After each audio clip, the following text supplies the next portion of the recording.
below the age of 12 years is actually the age where students should not consider using social media because it is social media is one of the platform where According to me, we should advertise businesses because we know that businesses nowadays grow more nowadays. So if we advertise those businesses, if we are doing something related to any product or any services, so it is very good to know that we advertise.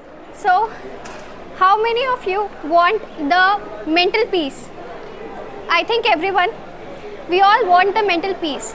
That's why I think that we all should be doing some social work. Good morning everyone, my name is Komal and today I am here at book fair to speak about the cricket or football. According to me, cricket is better than football just because we have a lot of team members in that and the whole India is, we all know that India is. So you know that nowadays confidence is very important. So I'll ask you 2 questions regarding confidence. So how do you define confidence in your own words? In my words, confidence is a मे भी और personal relationship में भी है ना. सो मैं आपसे कुछ questions पूछूंगी और आपको बस उसका मतलब आंसर देना है अपने हिसाब से जो आपको ठीक लगता है. ओके. सो आपको क्या लगता है कि कॉन्फिडेंस मतलब आपके शब्दों में अगर आपको